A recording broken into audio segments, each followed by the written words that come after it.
on. Y'all doing good? Thank you all for being here, and thank you especially for staying through Sunday. My name is Jon Tollefson, and I'm running to be Minnesota's next state auditor because I want our government to account for each and every one of us, not just a privileged few. In order to make government work for us all, we must fundamentally transform how our government institutions approach public finance and spending decisions to address the challenges and needs of Minnesota's residents and communities. That is the job of state auditor. That is why I'm running, and that is why I ask for your endorsement today.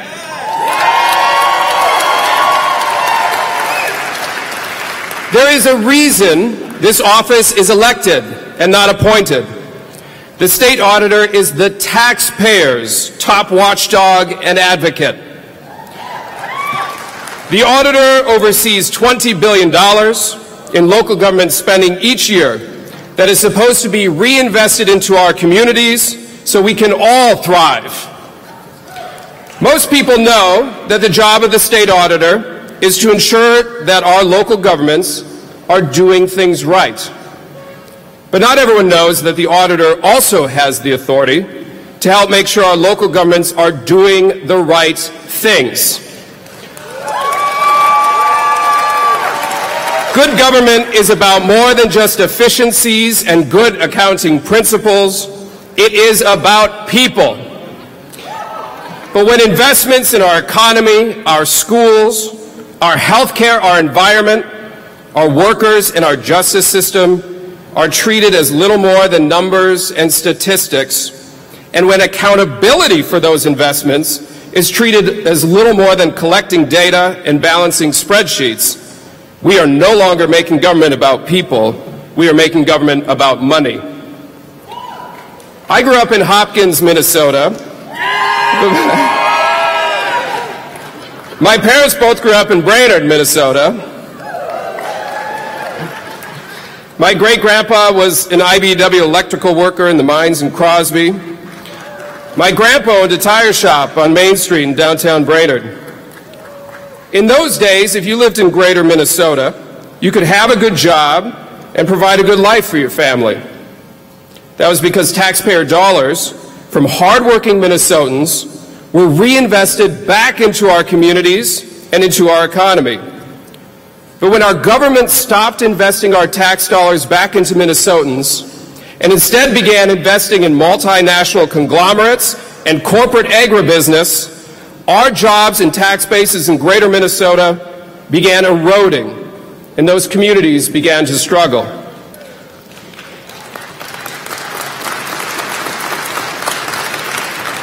We here in Minnesota, and especially we DFLers in this room, know that when it comes to our struggling communities and their most pressing needs, the all too familiar refrain from our government is, we don't have the money. When it comes to the government making decisions about which policies to enact or how to spend our taxpayer dollars, we are used to hearing about the difficult choices and competing interests that must be balanced. We can either create jobs or protect the environment. We can either have health care that's affordable or high quality. We can either have a higher minimum wage or lower unemployment.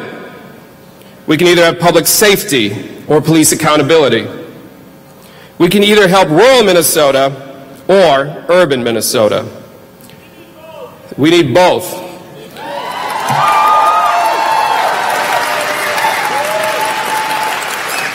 The underlying message is the same. We can either hurt Minnesotans or we can hurt Minnesotans. The reality is that regardless of the decisions made, when our approach is one of competition over presumed scarcity, the Minnesotans who are most hurt are the people who are poor or working class, or people of color or indigenous, or people with disabilities, or seniors, or LGBT, or otherwise marginalized and underserved. This is the constitutional office responsible for deciding and enforcing our standards for what it means for government spending to be effective, responsible, and accountable.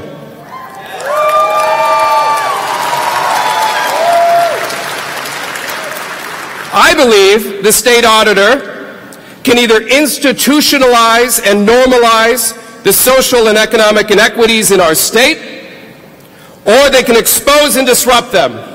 As state auditor, I will expose and disrupt them wherever they exist.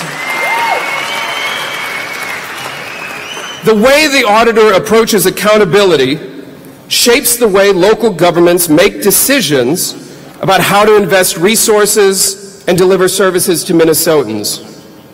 As state auditor, my approach to accountability will be grounded in meeting the needs and expectations of all Minnesotans, including those who are underserved and whose voices are not accounted for.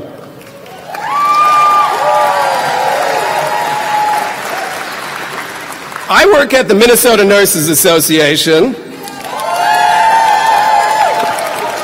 and there I'm a healthcare budget expert, where we fight every day for single-payer health care. And I am proud to tell you that is within our reach.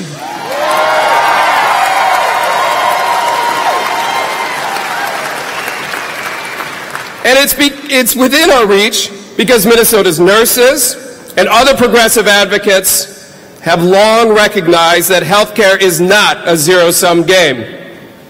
Your ability to access high-quality, affordable health care does not mean expensive, low-quality health care for others. In fact, the opposite is true. By investing in everyone's ability to access high-quality, affordable care when they need it, we all save money and we're all healthier.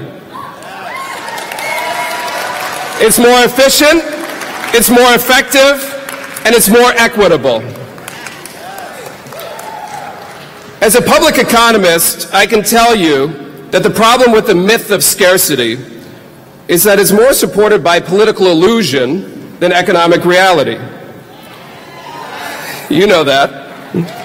When tax dollars are being diverted from communities of color to affluent, whiter communities, it's not because those investments benefit the collective economy. It's because of structural racism and an imbalance of political power. We must fix it. We will fix it. When our students of color, indigenous students, and students with disabilities lack the supportive services they need to meet their full potential, it's not because their needs are too expensive to afford. It's because our system devalues their potential and doesn't believe that an investment in their future is an investment in everyone's future.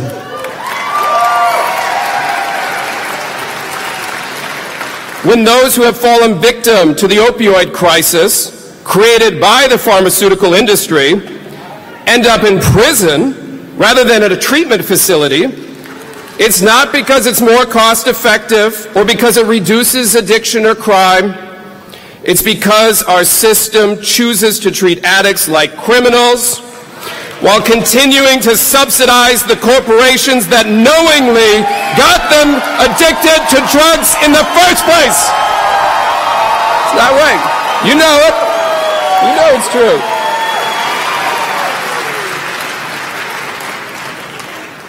And when the sovereignty of our indigenous tribes and the sanctity of their sacred lands and resources are made subservient to the business interests of a multinational petroleum company to move oil from Canada to foreign markets, it isn't because it benefits our economy or even that it's legal. It's because our system of economic decision-making has its roots in colonialism and capitalism for the benefit of the rich and powerful. You know it's true.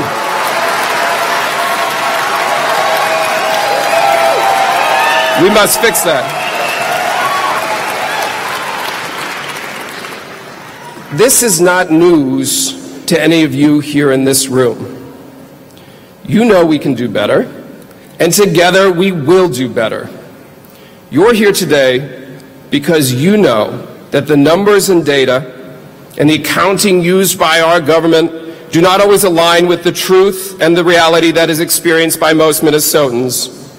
We need a state auditor who is willing to engage with the public, to learn from their lived reality of how public investments are impacting them and their communities, rather than an auditor who engages with the spreadsheets and treats the data as the truth that must be taught to the public. I am running for state auditor because I want to account for you, for the reality of how our government's spending and services impact your life and your community. And I want to empower your local governments to do the same. I pledge to you that as our next state auditor, I will partner with you.